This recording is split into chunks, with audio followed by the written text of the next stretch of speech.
1, the Art of Combat podcast with, hello, my name is Art. We have Broadwell here. And Cody, Stamann, how are you, brother? I'm really good, guys. How are you? Good. Thank you for taking the time. I know you are preparing for, who knows who the opponent's going to be on Saturday at this point.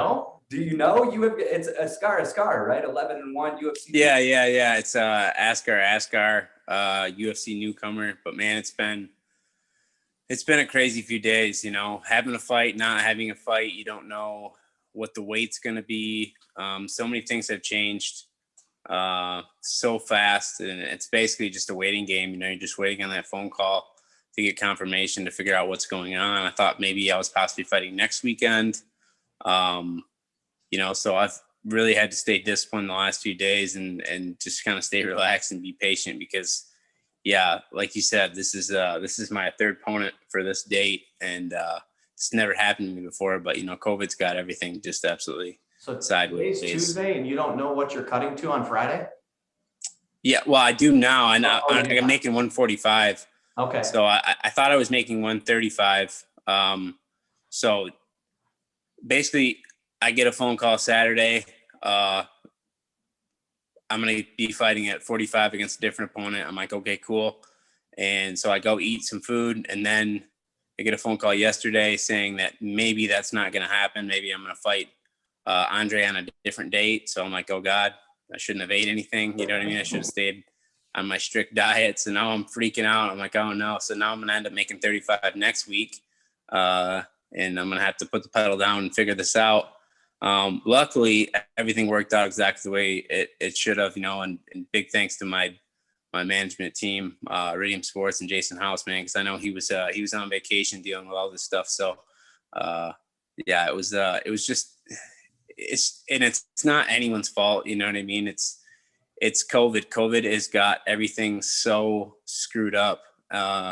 Fights are falling out left and right. I mean, it is to be a UFC matchmaker right now. It's a tough job. You know what I mean? Because they have to fill every card. They have to have those fights, everything. So it's literally changing day by day. You know what I mean? The rules, the regulation, everything changes day by day, and they have to keep up with that. You know what I mean? We get 3 or 4 different emails saying, these are what the plans are. Nope, never mind.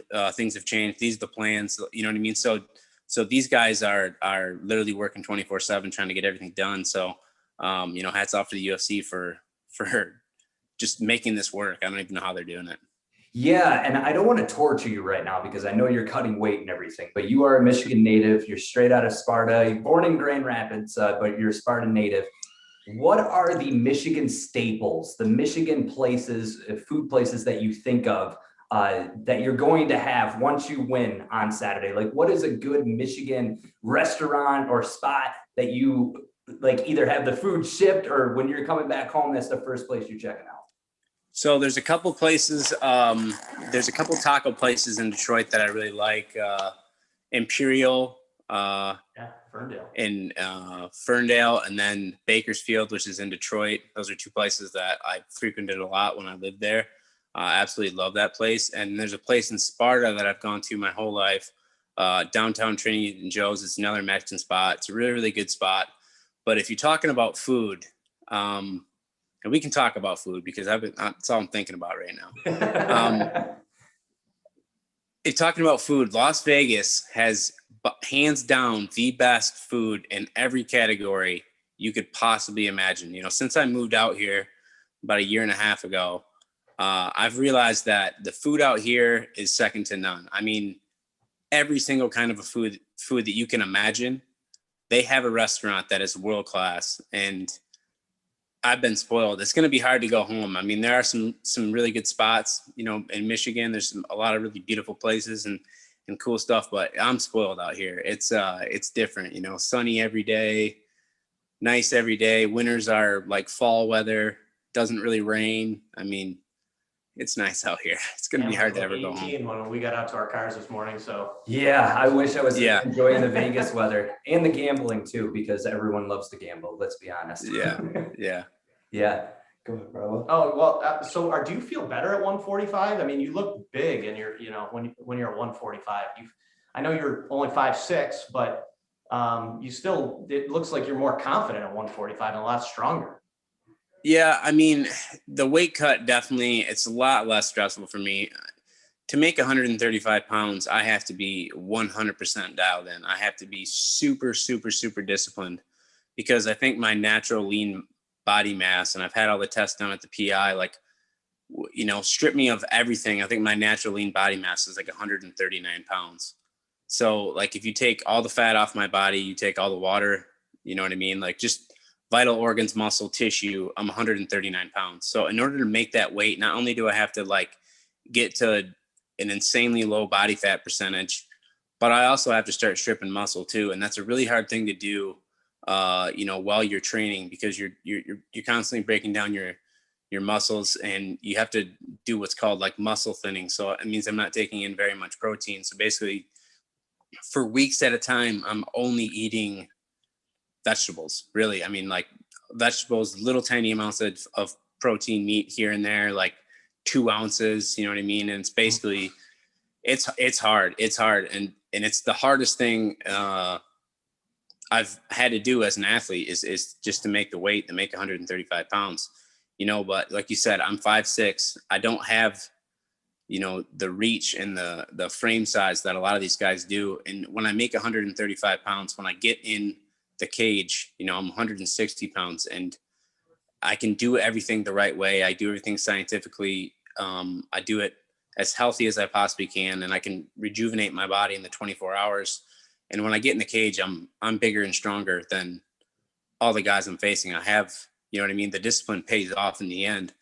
Now to make 45, it's not nearly as difficult, and like I said, I've been planning on making 135 pounds. So my weight right now, like I'm not really going to have to cut weight. I'm walking around, I'm close to 150 right now. I mean, I'm pretty much going to do a workout with sweats on, and I'll make weight on Friday morning. So, I mean, that is a huge weight off my shoulders. I mean, I don't have to stress about it. I don't have to worry. And like really like all this stuff that I've been dealing with the past few days, it's going to pay dividends because now I don't have to cut the weight. My weight's good. That's one less thing I have to worry about. And honestly, that makes the whole process, going into the fight, makes everything so much easier, so much easier. I have energy, I can eat, I can, it's a different thing. If I could compete at 145 pounds and never make 135 again, I would, but the big fights are at 135. So that's definitely where I'm going to fight most of my career. So with fighting a UFC newcomer, obviously there's the UFC, not necessarily ring rust, but it's like, hey, it's a new guy, the UFC jitters, if you will. What was, when you had your first experience in the octagon, in the big show, in the UFC, did you experience any of that? Or were you like, this is my time to shine? Yeah, no, I've been waiting on that phone call a long time. I mean, when I got in the UFC, I was 14-1, and I was absolutely flattening everyone on the regional scene. I really felt like the UFC was where I belonged. I knew the guys that I was fighting at the regional level weren't the same caliber of athletes, the same caliber of fighter that I was.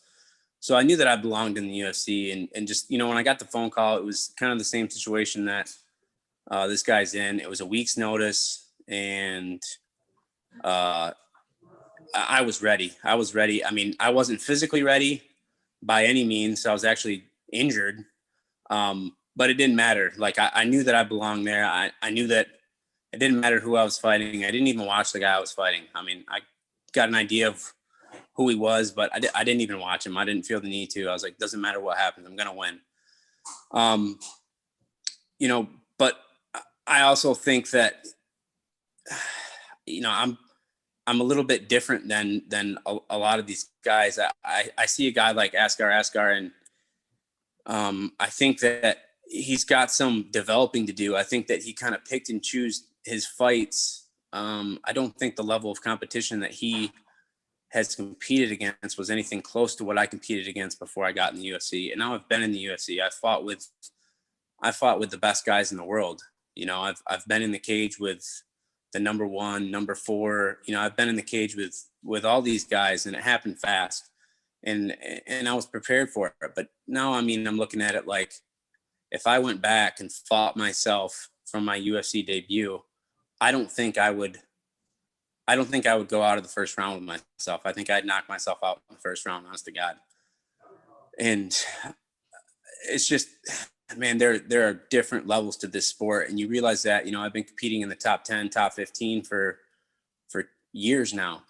Every single guy I fight is ranked. Every single guy I fight has all these accolades, and they've beat all these tough guys, and they've done all these things in the sport. And, a lot of times, if I'm prepared and I get in the cage against, a really high level opponent, I mean, I don't feel at any point that they're capable of beating me. Even the fights that I've lost, I think there was the preparation issues, simple mistakes in the fight. I don't really believe that I've fought anyone that is better than me as an athlete or as a competitor. I've just made mistakes. I've made rookie mistakes in the game, but I took those lumps early in my UFC career, and I don't see myself taking those lumps anymore. You know what I mean? Like, experience is meeting talent, and it's meeting years and years and years of dedication and hard work. And, I'm super thankful that Askar took this fight on short notice, but he's the last guy I'd want to be Saturday night. Hey, Cody, now that you just learned your opponent like 5 days before the fight, how much time are you going to spend looking at tape on him in the next? Oh yeah, I don't care. I'm not going to spend any time watching tape on him. I'll be honest.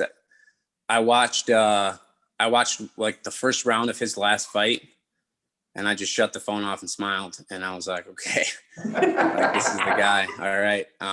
Just because I wanted to know, I was like, is he orthodox? Is he southpaw? Is he going to shoot on me right off the bat? Like, what's this guy about? Like, what's he normally do? And, I used to put so much weight into studying film. There are some huge advantages of studying film, but also, you start studying film and you almost build people up in your head. You know what I mean? And I just have to think that, like, the level of person that he's been fighting is not the same level of person that I've been fighting.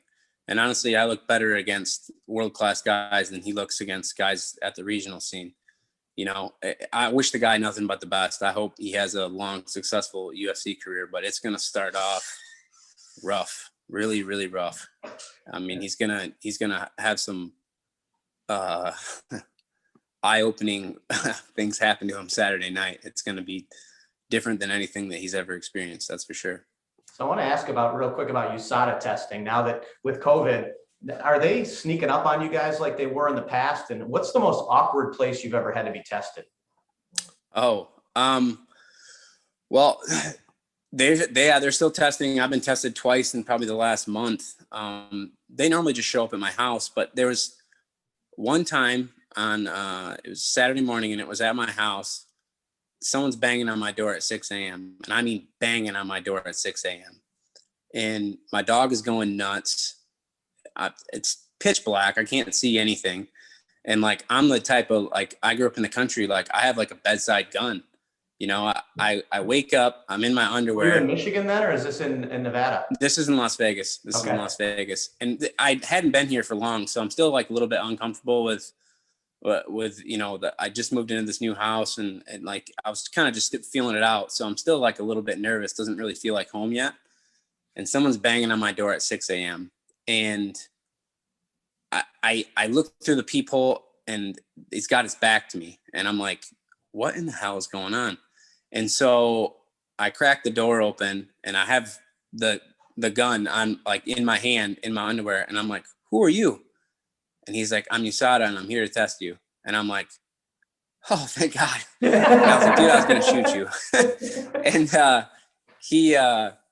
And he's instantly, this guy's terrified. He's like literally crapping his pants. And I'm like, just give me 1 second. Let me put this away. And he's like, no, I can't. I got to basically, he's like a very like by the book type guy. And he's like, no, I got to keep my eye on you. And I'm like, okay, well, come on in. And I'm still standing there, and I have a gun in my hand. And this guy's terrified of guns. He sees it, and he like freezes up. And he's like, are we okay? Is everything okay? And I'm like, yeah, dude, I'm like letting you in my house. What do you think I'm going to shoot you now? And this guy's like terribly nervous the whole time. Like, he's like filling out the paperwork, and he keeps dropping the pen. and like he's shaking. He's like, I can physically see that he's shaking, and I was like, hey man, relax, like everything's okay. I'm not upset with you. Like I'm literally like trying to console this guy and like calm him down. And like it never, like the whole time he's there, and like literally like we get done with the test and he walks out, and I was like, hey man, I'm really sorry, have a good day. And he like literally sprints to his car, like gets in his car and leaves. Like this guy is absolutely terrified. And then he ends up testing me again like 2 weeks later. And this time obviously I know who he is, but still he shows up at 6 a.m. on Saturday morning, which is never, don't do that if you're a USADA agent. Like catch me at the gym, you know what I mean? Like catch me in the middle of the day, just because nobody likes their door getting banged on at 6 a.m. and having to, take a pee test. But this guy comes back, he comes back again, and I start talking to him and realize that like I was his first person that he ever tested. Wow. So he's already nervous, and he gets met at the door with a gun, you know what I mean? And I'm pissed. Like I you know what I mean? Like I wasn't nice. And like for the whole time I was like, did you tell anybody about this story? And he's like, yeah. Like everybody was kind of making fun of me. And they said that I should probably stop coming at 6 a.m. He's like, but he was like, you really scared me. So I felt like I should come test you at 6 a.m. again. I'm like, well, let's not make this a habit. All right. Like, please don't ever come at 6 a.m. again. Like, I see you at the PI. I see you all over the place. Like, test me at the gym, dude. Yeah. And then from then on, every time I saw the guy, I'm like, do you want me to take a pee test right now? Because I will. Like, don't show up at my house this weekend. Yeah. I never realized, like, I guess thinking about it now, you hear the Nick Diaz story about how they were knocking at his hotel door at 4 o'clock in the morning. It's a dangerous job. Like you're dealing with, trained killers, but also trained armed killers. Like you would be foolish not to have a gun with the way that the times are.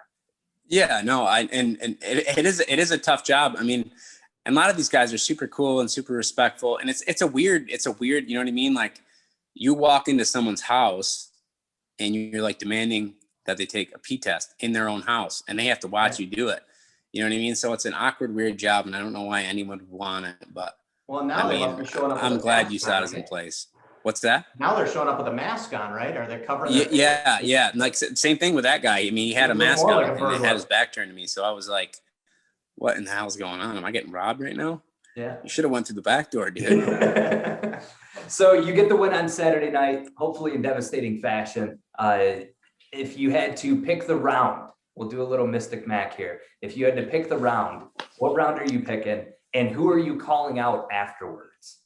I'm pretty sure it's going to be in the second round. I think he's tough. I think he's going to have one good round for me. I think he's going to bring it for 5 minutes, but I'll hit him with some hard shots in the beginning and slow him down. In the second round, I think I'll break him and put him away. I don't know if it'll be a TKO or if I can land that perfect shot and get the KO, but I don't think he makes it out of the second round. And, after the fight, it's a fight that I've wanted for a really, really long time. Not sure that I'll get it, but I'm going to shoot my shot anyways. I want to fight Frankie Edgar. He's somebody that I've always wanted to fight. And when I got slated to fight Jimmy Rivera on 5 days notice in Abu Dhabi, it was supposed to be Frankie Edgar. Frankie Edgar was the fight that I was originally offered because his opponent Pedro Munoz tested positive for COVID. So they needed a last minute replacement, and it was going to be Edgar, but Edgar said no, and he ended up waiting. So it just worked out that it was Rivera, but I want Frankie Edgar. I've always wanted to fight him. I think he's, an absolute legend. He's a guy that I don't think he's unbreakable. You know what I mean? And to have a guy like that on my resume is something, I've dreamed about for 10 years. All your wins in the UFC are by decision, right? So you've got to be dying for a finish, right? Yes, I am. I am absolutely dying for a finish. I've gotten close a few times, but like I said, I got thrown into the ringer. I got thrown into the ringer fast. It was, I went from fighting regional scene, and then, within 6 months I was fighting Brian Caraway, who was, number 6 in the world at the time, so like that, like whether you've competed against, tough guys in the gym or, how much confidence you have in your ability, when you move up that fast, there's definitely a learning curve. And that's why I moved out to Las Vegas, is because I wanted to train with, the best guys in the world. And I wanted those those looks, against elite level competitors. And it took me a while to kind of level up, but I'm there now. So. Yeah. Now, if it's up to you, obviously it's more comfortable to stay where you're at 145. The division at 135, though, is crazy. Another person that you were scheduled to fight but never did was Rob Font. I feel like that would be a great fight between, two top contenders in that division. Could you see that fight happening down the road? I mean, obviously fighting a legend like Frankie Edgar would be a perfect dream match for you. But do you think you and Rob Font ever cross paths? Oh yeah. I mean, I think all those guys, everybody eventually fights everyone, right?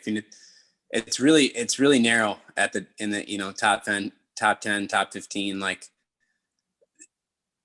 they want those big fights. The UFC wants to make those matchups. They want to see, they want to weed out everyone. They want everyone to fight each other, to get to the top and to really shine. You got to run your mouth, or you got to beat really, really, really tough guys. You know what I mean? There's no other way around it. And if you're doing both, things move a little faster, so I'm going to do both. And, Rob Font is definitely someone I'll end up fighting in the future. I've said yes to that fight, 2 times now. So Font is a guy I'll see. And then, all those guys, every single one of them. I know eventually I'll end up fighting all the, everyone that you can think of in the top 10, and I'm excited. And I think bantamweight right now is probably, outside of lightweight, it's the most exciting division in the UFC. And I think right now it's the deepest division in the UFC as far as talent. I mean, you're talking about there's 4 champions in the weight class.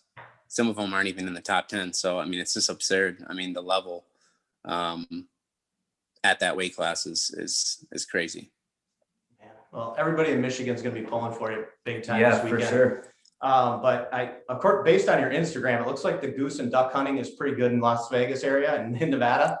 But yeah, I've done well. I'm a pretty avid outdoorsman back home, and I never really got the opportunity to hunt. I hunted a lot as a kid, but then fighting kind of took over my entire life, and I don't get out of the gym. And then I start seeing this exercise psychologist, and he's like, "What do you do for fun?" And I was like, "I don't do anything." And he's like, "What do you like to do for fun?" I'm like, "I like to go hunting." And he's like, "Go hunting, dude. Go hunting. Like, you need to take a break every now and then. You can't just be in the gym 7 days a week." And so that was his thing. He was like, "I want you to go hunting once a week." So I've been hunting once a week, and I've traveled all over Nevada, and I found some really cool spots, and I shot a lot of birds out here. I didn't even know there were ducks and geese in Nevada. In the desert, there's no way, but I found them. Yeah. Well, listen, we need a Michigan UFC champion. We need a champion that can represent Detroit and the surrounding area as well. And you're well on your way. 19-3 record. We'll be rooting for you this Saturday. I'm going to put actually a bet in on my bookie for a 2nd round KO. And, I'll give you a little chunk of change if I end up winning, but we're definitely rooting for you, man. And we appreciate you. Thank you so much for the time. Of course. Yeah. I look forward to putting on a show.